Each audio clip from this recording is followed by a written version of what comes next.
So to understand happiness, we need to understand your happy hormones. These are dopamine, oxytocin, serotonin, and endorphins. Some of these are hormones, some of them are neurotransmitters. We don't need to get into the exact science of how they work, just practically what we can do to boost them and how they make you feel. To get the most out of these four things, we're going to use the 80-20 rule.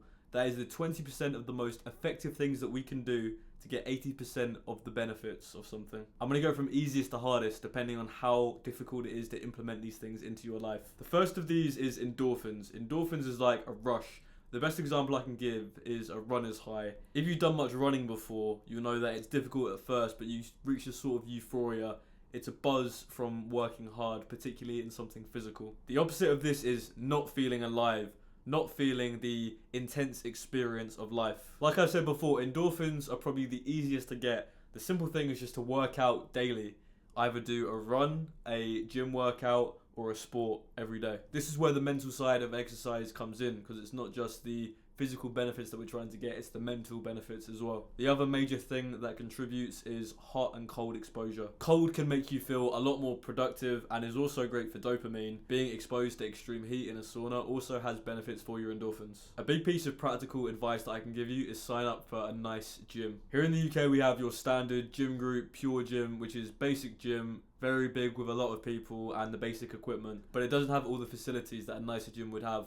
My gym has a sauna, a pool, a cold room. The one that I go to is in a hotel. It costs £40 a month, so it's twice as expensive, but it's way more value for money. The whole experience of going to the gym is nicer, which means you're more likely to go because it's smaller and you get to know the people better and it has a nice social atmosphere. A really nice one of these is David Lloyd, which they have all across the UK, but there's other just nice gyms. If you search gyms in my area, look through them, look at what they offer. Try and find ones with a pool, a sauna, and these other facilities that are still fairly on budget. Another great time to use cold is early in the morning or before you need to do a productive task. You don't want to do your work when you have that feeling of lethargy and not feeling up for it. That's why we want to get endorphins by exposing ourselves to cold. So there's two things you can do. You can go all the way, have a cold shower, and this will wake you up and give you that energy. Or what I usually do is just splash my face with cold water. This is a big productivity hack which seems very simple, but I actually use very often. And like I said before, this will give you 80% of your results. Exercising almost every day, saunaing whenever you can, using cold when you need that boost. That will give you most of what you seek for endorphins. By the way guys, the video you're watching is from the Doomer to Bloomer Blueprint. That is a full men's mental health guide. It's the top link in the description. If you click it, all will be explained. Okay, back to the video. The next one that I'm going to talk about is oxytocin. Oxytocin is the bonding hormone. It's released when we bond with others, whether it's socially with friends, with a romantic partner, or with your family. The opposite of this is feeling isolated and different from everyone around you. The more you learn about yourself and others, the more you realize we really are all very much alike and want the same things. Whenever we have this feeling of isolation or hatred to others, we are depriving ourselves of oxytocin, which is why it feels so bad. If you ever do normal tasks like going to the shops, even going to the gym by yourself versus when you go with a friend, you can feel the difference night and day of oxytocin versus not having oxytocin. Having someone with you makes the experience much nicer, and so we always, if possible, want this experience of life when we go about our everyday. There's actually quite a lot of ways to get oxytocin. Annoyingly, we do kind of have to depend on other people, but it's not too much of a hassle. If, for example, you don't have a great relationship with your family, it might be hard to get oxytocin in that environment because it might be hostile or you might not feel the most comfortable there. The same way you might not be in a relationship, so it's hard to get oxytocin from a partner. However, you can work towards these things, and there's always things that you can do to help your circumstances. The first thing I'm going to say is romantic time with your partner. Like I said before, you might not have a partner, but if you do, spending quality time, going on dates, bringing the spark back into your relationship, maybe you don't have as much as you used to, doing things that surprise each other, that is great for oxytocin. Also time with your family, so trying to make sure you all stay in contact with each other, maybe by having a WhatsApp group, by planning social occasions. You can invite people around just by cooking a meal or going somewhere. You can call your mother, your siblings, and have long conversations. Ask questions that you don't usually ask. Most people don't actually know that much about their family, their parents' early life, and everyone has a story to tell, especially to those close to them. Something else which will boost your oxytocin by making you feel connected to others is boosting your social skills. Being social and confident is truly one of the super hacks of life. It unlocks a whole different experience. If you can start conversations and keep people interested, you can make friends, get into relationships, get business partners. The list continues. It's one of the most valuable skills you can have. If you really want to enhance this, there's a book you can read. The book is How to Win Friends and Influence People by Dale Carnegie. It's an old classic. I'll briefly summarize the book and say that to be interesting, you need to be interested in other people, because we all like to talk about ourselves. So you need to make the person you're talking to feel important and really want to get to know that person. Don't just read books though, actually go out and use these social skills practically just by talking to people and trying to be more engaging, asking more interesting questions. It sounds kind of silly, but I used to go for walks in the morning with the goal of saying hello to people to boost my social skills and confidence. It sounds like it wouldn't really work, but it actually laid the foundation for me to become more confident and start having more conversations. Once you're actually in a conversation, most people don't struggle. It's the starting it which most people struggle with, but saying hello can literally be all that you need. So yeah, social skills and particularly time with friends. If you have good friends, if you've made good friends, that is another great way to unlock oxytocin. Another piece of advice I can give you is joining a club.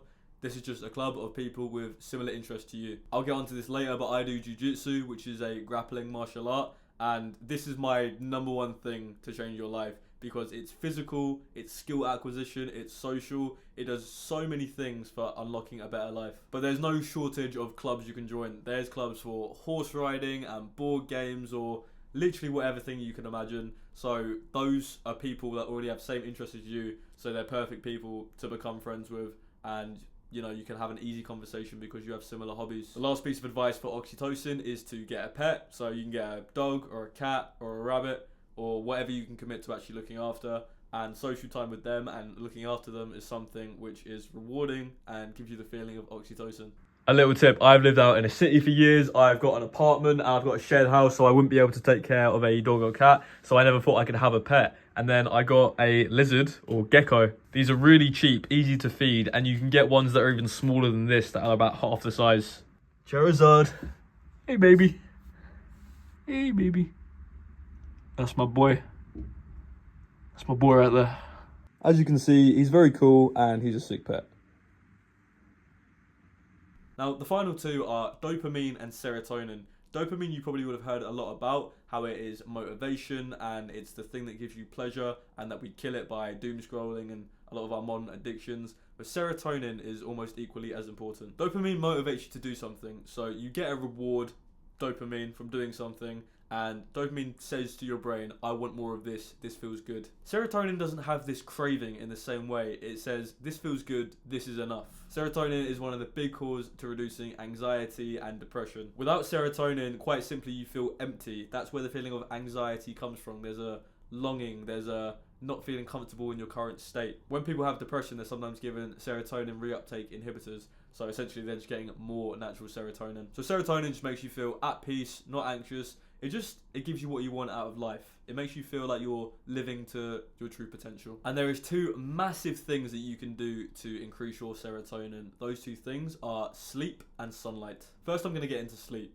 So your body has this internal clock called a circadian rhythm. How this works is that you wake up in the morning. Historically, this would have been when the sun rose. So your body would have put in cortisol through your body to wake you up. Cortisol is sometimes called the stress hormone, but it's not just stress. It's used for alertness and wakefulness, which is useful early in the day. After you get up, the cortisol would naturally dip because you're in an awakened state. And as the sun would go down, then your body would fill with melatonin, which is what makes you feel sleepy at night. Now, because of the modern day where we have screens and we have caffeine and a lot of artificial things that affect our sleep, what can we do to get on a good sleep schedule? The first thing is to get morning sunlight. Morning sunlight will make you feel wakeful and is really important for your serotonin. It's also important for how you produce melatonin, which will make you go to sleep at night on time and make sure you're well rested. The second thing is no screens before bed. Screens emit something called blue light, which tells our brain to stay awake, and so we want to avoid it for 1 hour before bed. Let's say that I want to wake up at 7 a.m. That means I want to fall asleep around 11 p.m. and so I turn all my screens off at 10. So at 10 I turn off my screens. I probably would have already brushed my teeth. I'll read a book for 20 to 30 minutes, and then I'll just spend the other half an hour falling asleep. How it actually works is if you commit to turning your screens off at the same time every day, then you'll fall asleep around a similar time, and your body might stay asleep longer or shorter depending on what it needs. Some days when I sleep at 11, I might wake up at 6 in the morning. Some days it might be 8, just depending on what my body's feeling. But even on the weekends, you'll never catch me sleeping in super late, especially when you have a night out.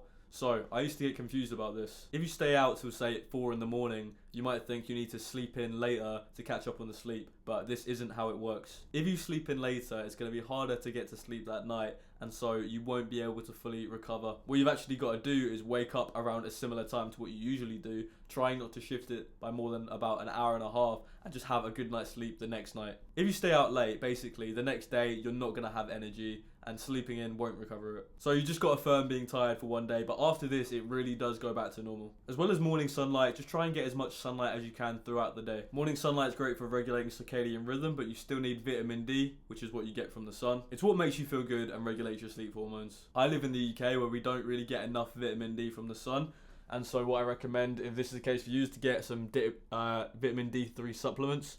I get 4,000 IUs every day, and it just makes up some of the difference you get from having less sunlight, especially in winter. Now, naps can be good. It can mean that you didn't get enough rest the previous night and your body is just catching up, but don't make it longer than 30 minutes. After 30 minutes, your body starts to go into the deeper stages of sleep, and that's when you can wake up feeling groggy, and it's when it can affect your sleep the next night. What I do when I want to nap is that I set a 40-minute timer from when I say. It might take me 10 minutes to fall asleep, and then the nap won't last longer than half an hour. I usually wake up before the alarm goes off anyway. So serotonin, the feeling of completeness and lack of anxiety, is done through getting sunlight and getting good sleep.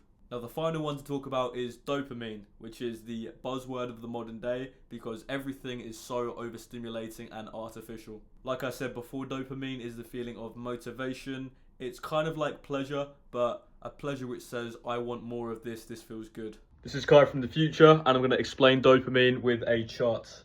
The first time you would have scrolled on social media, you would have got the reward of a funny video or something entertaining, and your dopamine would spike. However, getting this dopamine, this reward, was easy, and so you don't need as much natural baseline dopamine to get the reward, and so your dopamine down-regulates and is lower than the baseline. This means you have less motivation than before. When you go to repeat a bad habit, your brain remembers the spike from before, and so as soon as you start thinking about it, your dopamine starts to go up already. And then when you get the reward, you get a slight spike, but not as much as before, and then again it goes lower to a lower baseline level of dopamine. If you keep on doing this time after time, you'll have a low level of baseline dopamine down here, you have little motivation, and overall you won't feel happy or energized. Here's what happens when you do a good habit. Say it's exercise, you have your baseline level of dopamine, and then you exercise and it's hard and difficult, and your dopamine says, this isn't rewarding, this doesn't feel good. However, then you finish the session and you feel rewarded, you're glad you did it, and over time you get stronger, which you are happy about. So this is the reward. Then your dopamine goes down, but now it's slightly above the previous baseline of dopamine. The reason it goes up is because the spike was hard to achieve, you had to exercise, and so you have a higher baseline level, so you're motivated to exercise and get the reward again. Once you've built the habit of exercise, thinking about going to the gym gives you a reward because you know that it's a good thing. It then goes up when you're exercising, and only when you stop does it go down, but again, it goes to a higher level, and over time, when you keep repeating this, you have a higher and higher level of dopamine, and you feel energized most of the time. When you have good levels of dopamine, you feel motivated to achieve your goals, to go out and do stuff. It makes you feel like you have purpose and passion. When your dopamine is depleted, it's the opposite. You have no ambition, very little happiness, drive to do anything. People often talk about Rat Park, which is an experiment where scientists removed the dopamine receptors of rats so they couldn't have dopamine, and they died because they didn't even have the motivation to eat the food that was in their cage. It shows us how all of our survival instincts are driven by dopamine. How you're going to get good levels of dopamine is by quitting all of the unhealthy modern addictions like social media, porn, video games, and replacing it with productive things like learning, work, and time in nature, wholesome real life hobbies. So everyone has a baseline level of dopamine. So some people might be happier up here, some people might be slightly lower up here. Dopamine incentivizes us to get rewards. Our reward centers are triggered by things which are highly stimulating, which is why gambling tables are always so colourful and why social media is so fast paced and there's so much going on. So essentially when we do these bad habits, we're getting a lot of reward, but we don't have to work for it. Because we can get a reward so easily, our dopamine becomes less responsive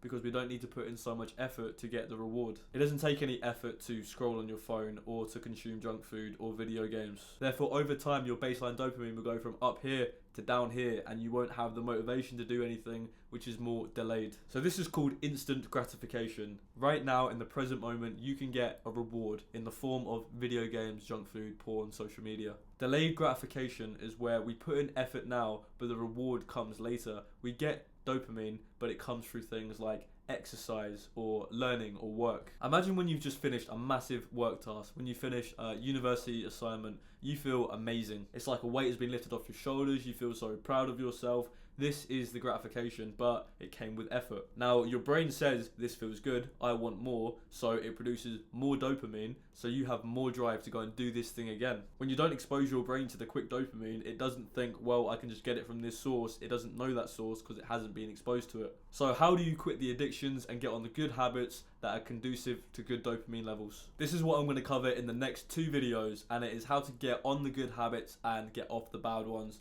The good ones come first, because if you try to quit bad habits without replacing it with something else, you're just going to get bored and you're going to relapse and not know why. If the good habits come first, then it inspires you to get off the bad ones because it kills your progress in the good ones. So now you understand dopamine, oxytocin, serotonin, and endorphins, how they work and what habits you can do to get them in your life. I hope you understand that when these levels are good, everything becomes easier because things you think are problems are just a symptom of poor mental health. When you don't have self-worth, when you're nihilistic, when you're not happy about your circumstances and want to change, that is because of a imbalance in your hormones. One of these is not lining up properly, but you've seen that you can affect this change yourself. You can't wait on someone else. You need to make the changes in your habits that will correspond with better values. In the next videos, I'm going to show you how to get on these habits effectively so these hormones can be optimized for you. Thank you guys for watching. Like I said before, this video was from a video course called the Doomer to Bloomer Blueprint, which is available in the description. Check it out to get the rest of the content, and thank you very much for watching. See you in the next one. Bow.